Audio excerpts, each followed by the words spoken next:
As a starting point, I would like to emphasize that the EU can no longer afford to continue the business as usual. This sentiment was made clear in last year's Draghi report, and it's enshrined in the political guidelines of the new Commission mandate. The freedoms and quality of life we enjoy cannot be taken for granted in a currently changing and complex world. Securing our prosperity and preserving our values depends more than ever on our ability to adapt, innovate and compete.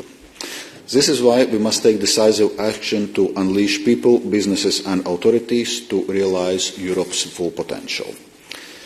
Simplification is at the centre of our plan to achieve a more competitive Europe. The EU is now emerging from a period of very intense regulatory activity. It showed our determination to address the sweeping changes brought about by technological transformation and climate change. However, the accumulation of rules over time, their increased complexity and implementation challenges are limiting our economic potential and our prosperity. Our engagement with stakeholders confirms this view.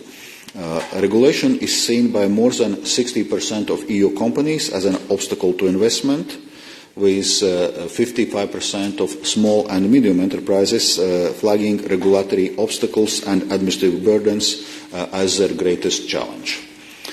In short, European businesses should spend much less time and resources complying with the red tape, so that they can instead focus on what really matters, developing innovative ideas, putting them into motion in Europe, and creating high-quality jobs. Our commitment to securing the green and digital transitions has not wavered. However, we need to be mindful how we get there. Simplification is not about deregulation.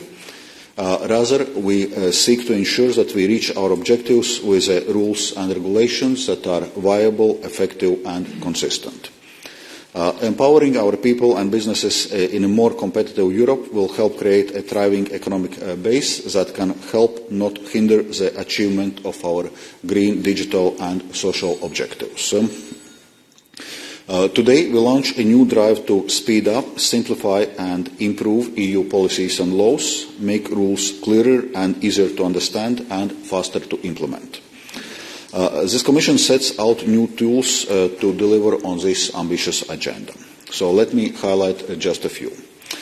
Firstly, we will give much more prominence to implementation at all stages of our policy cycle. This includes working with Member States and stakeholders very early on to identify constraints even before making legislative proposals. Secondly, Commissioners will carry out implementation dialogues with stakeholders at least twice a year, and services will liaise with practitioners through reality checks. These tools will help to identify what works and what does not, foster good practices and prepare new simplification measures. Third, each Commission service will be responsible for setting out a multi-year plan to stress test existing rules. Stress testing will be a continuous process. To kick-start it, the work programme we are presenting today includes a first list of evaluations of individual laws and whole policy areas for which we do fitness checks. All this will require a dialogue with stakeholders and prioritisation. Fourth, we are setting ambitious targets unveiled already in a competitiveness compass, reducing administrative burden for at least 25% for all companies and 35% for SMEs. And fifth, we will report regularly on progress towards these targets and about results achieved on the ground in annual implementation and enforcement reports. Last but not least, we will apply stronger checks to avoid that new legislative proposals hurt our competitiveness or SMEs, and will scrutinise delegated and implementing acts to avoid creating more costs. Taken together, those new rules should change the way in which we, the European Commission, work. They signal a change in a corporate and regulatory culture focused on making sure that EU rules are as simple and cost-effective as possible and that they deliver on the ground. We will not be creating more processes and layers in order to deliver simple rules. Instead, we will reprioritize our resources and refocus on efforts to deliver on these goals. Now is when this hard work really begins. We will present the first in a series of simplification proposals in the coming weeks.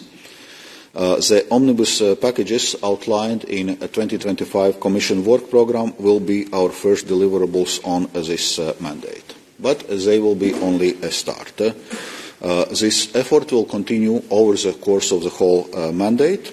So I look forward working with co-legislators so that they treat our simplification proposals with priority. We need the European Parliament and the Council, as well as Member States and regional and local authorities to play ball. There is much at stake. Without simpler and more cost-effective rules, Europe will keep up losing economic weight. We must be clear.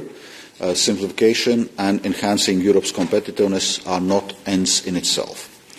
What we are pursuing is to set the right conditions to have more innovation, more business, higher growth and better jobs in Europe. Those are important not only to maintain our well-being and social model, but also our ability to succeed in green and digital transitions. I acknowledge that our agenda is ambitious, but I am confident that together we can rise to the occasion and deliver. Thank you. Thank you very much, Commissioner.